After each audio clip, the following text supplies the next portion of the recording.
Singing is not about your voice, it's about the way you use your voice. Lontano di scolore il suo tetto si coprì, il suo tetto si coprì di squalor,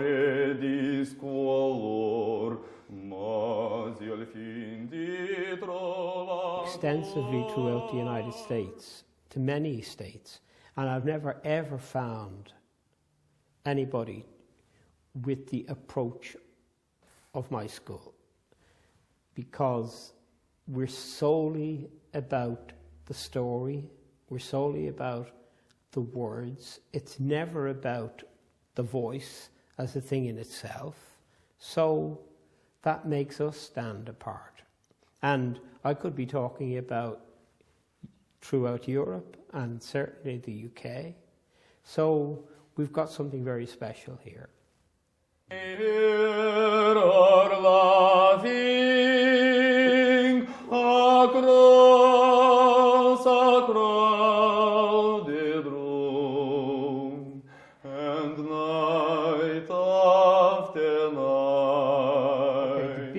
The biggest difference is that the whole approach of singing has completely changed. In other words, today they're obsessed with top C's, B flats, top B's. It's all about the sound of the voice today.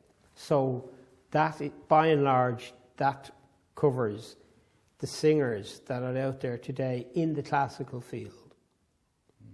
You notice no top class singer has come through in the last 30 years. There simply hasn't been one. It doesn't matter. People will say, well, what about so-and-so, what about so-and-so? I can't put my finger out and say that person was a top class singer. There hasn't been one.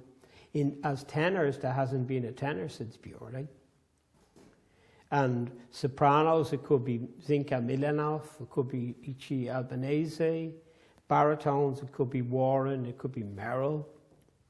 And so it goes. So the biggest disappointment I find at my age in classical singing is to see how tragic the whole thing is.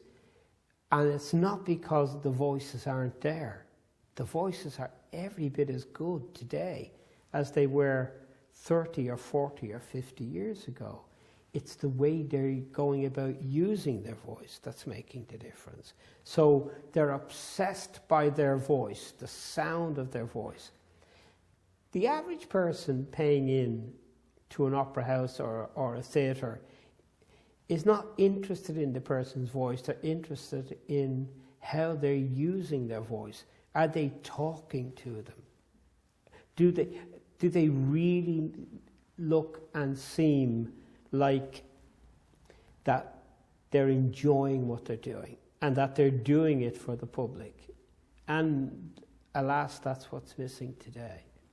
So I can't think of any singer in the classical field. They're all tied up with their voices.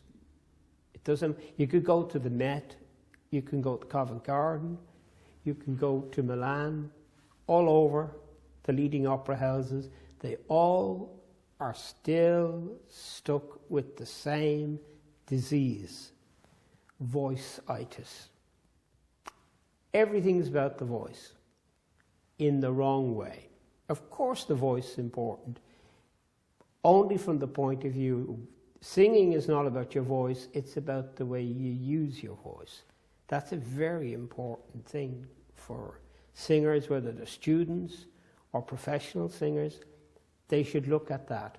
Singing is not about your voice, it's about the way you use it. Il livrei d'une triste pensier, j'irai chercher le gloire au sein des amis, les premières, les plus braves, forêt de la Bille, j'irai combattre pour mon pays. I would hate to be a baritone or a bass or a soprano or a mezzo soprano or a contralto, because it appears that they have no contribution to make to the world of opera at all, because all you hear about is tenors, and everyone knows they're a mad lot.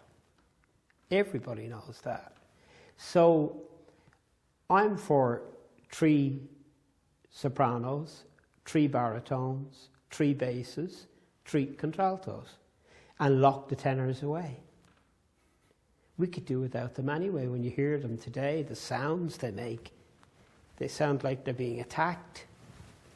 So I think it is an insult to the other voices to just pick the tenor voice out. Personally, I find the baritone and the lower voices far more interesting because they tend to have the essence of the story as far as the operas are concerned. Like if you look at operas like Rigoletto and, you know, Tosca, albeit for a short while in Tosca, but the baritone has a very strong and big role to play in Tosca. He's quite dramatic. So I think that the 3, when they started 3 tenors, it started happening all over the place. It happens here in Ireland. And the people can't sing, that's the problem. The original 3 couldn't sing, and now what's going around at the moment are people imitating 3 tenors. So I think it's a sad state of affairs. Not because it has to be like that, but because that's the way it is at the moment. But, you know, the great composers will win out in the end, and as I've said to you already, there's great voices around, so they'll win out, you know.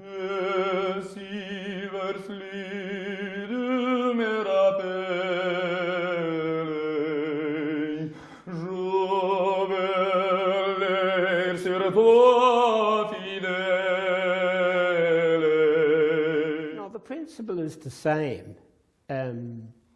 Naturally, in the operas, there's more of a demand made on the singer. But they still have to know what they're doing. Whether they're in the musicals or whether they're in operetta, they have to know how to sing. And that should apply to the popular field.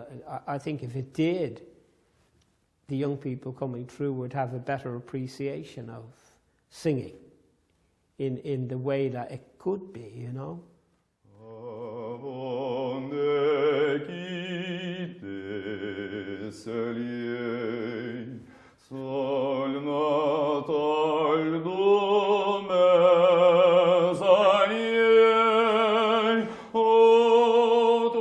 I would say that's very much a thing of choice from the point of view of where your heart lies.